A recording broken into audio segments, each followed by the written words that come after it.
The Amazon Fire HD10 tablet. We have two completely different reactions from two different people.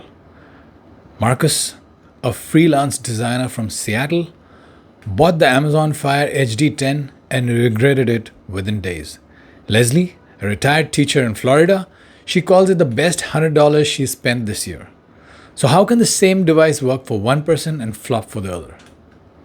Let's walk through their stories, and by the end, you'll know exactly whether the Fire HD10 fits your life or you're better off looking elsewhere. So, why does Marcus regret buying it? Meet Marcus. He's 29, a freelance graphic designer, and a semi nomadic coffee shop hopper based in Seattle. Marcus splits his time between editing photos, reviewing layouts, managing client projects, and answering emails all on the go. When he saw the price of the Fire HD10, he thought, perfect, a budget tablet to handle emails and light work. But what he got was a tablet that never quite kept up. Let's talk about performance, expectations versus reality. Marcus expected decent multitasking. Instead, he got lag. Switching between apps wasn't smooth. Even loading basic Google Docs in the browser felt clunky. He wasn't trying to edit movies, just handle everyday work without freezing every 10 minutes. Let's talk about the display and sound quality. The 1080 pixel screen sounds nice on paper, but Marcus noticed washed out colors, subpar brightness in daylight, and speakers that made music sound like it was coming from a cereal box. What about the app ecosystem? There are limitations. Marcus found a deal breaker. No native Google Play Store. Sure, you can sideload it, but Marcus didn't want to hack his device just to get Gmail and YouTube without a workaround. And many productivity apps either weren't available or ran poorly.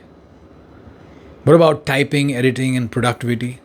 Well, trying to type on the Fire HD was an exercise in frustration for Marcus. No decent first-party keyboard case. No split-screen support worth using. No smooth stylus input. It just wasn't built for creating anything. What about build quality? Marcus wasn't expecting iPad-level refinement, but the Fire HD10 felt plasticky and clunky. The bezels were thick, the screen scratched more easily than expected. It just didn't feel like a tool he'd want in front of a client. What about value for money? Yes, it was cheap, but to Marcus, it felt like he bought into limitations. He would have rather spent $200 on a refurbished iPad or Samsung Tab with better app support and less friction. Did it fit with his lifestyle? Marcus needs tech that flexes with him. From working at the park to editing from an airport lounge. The Fire HD10, it was more of a stay-at-home device for watching Prime Video, if you don't ask too much of it. So who else would regret the Fire HD10 tablet? If any of these sound like you, we suggest you steer clear. The power user, you expect responsiveness and app support. This tablet will slow you down. The remote worker, you need Zoom, Slack, Docs, and Google services. It's frustrating with them. The college student, you'll be struggling with note-taking, research, and file management. The creative professional, you want to draw, edit, or work with high-res visuals, you can't do it here. The frequent traveler, you'll miss the display brightness and build quality. The app-centric user, if you rely on the Google ecosystem, you're in for a headache. Now let's look at the other side. Leslie loves it. Let's meet Leslie. Leslie is 67. She's a retired elementary school teacher in Sarasota, Florida. Her days are a mix of gardening, volunteering at the library, watching British crime dramas, and reading on a patio. She didn't buy the Fire HD10 to optimize productivity. She bought it to enjoy her Kindle books, stream Netflix, and video call her grandkids. And for that, it's perfect. What about performance? Leslie uses a tablet for web browsing, checking Facebook, reading, and watching YouTube. No stutters, no lags, because she's not pushing it beyond its limits. And that's the key. When you stay within its lane, the Fire HD10 feels snappy and satisfying.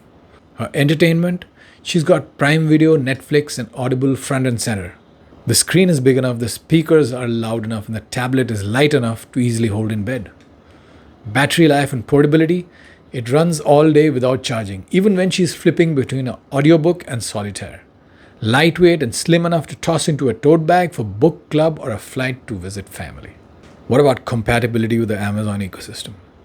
Alexa handles reminders, Kindle Unlimited syncs perfectly. Leslie uses show mode to turn the tablet into a little smart display when it's docked in the kitchen. For someone fully inside the Amazon ecosystem, it feels seamless. What about price versus value? She paid under $100. She never had to spend $400 more just to watch Call the Midwife in slightly better color. Does it fit with the lifestyle? Leslie is not typing term papers or designing logos. She's relaxing, reading, streaming, and occasionally chatting with family. The Fire HD10, it's her digital porch swing. So, who else would love this tablet? This is a dream device if you're one of these folks. The casual Netflix watcher. Great screen size and decent sound at a low cost. The budget conscious reader. Kindle books look fantastic, text is crisp. The child or teen needing a starter tablet. With Amazon Kids Plus and parental controls, it's hard to mess up. The older user who just wants a big screen, easy to navigate and light enough to hold. The light traveler, great for offline video downloads and airplane reading. The minimalist, you don't need the Google Play Store, you just want simplicity. So, which one are you? Are you more like Marcus, who needs speed, flexibility, and full app freedom, and end up frustrated with what the Fire HD10 couldn't do? Or are you like Leslie, who just wants a relaxing, reliable entertainment and reading experience and found a perfect match for under $100? If you're Leslie, this tablet's a steal. No frills, but plenty of fun. If you're Marcus, you might want to check out the Samsung Galaxy Tab A9, the iPad 9th generation, or even a Chromebook convertible. I've linked the best options for both types below. Hit subscribe for more buyer match breakdowns because we don't just do product reviews, we show you if they fit your life.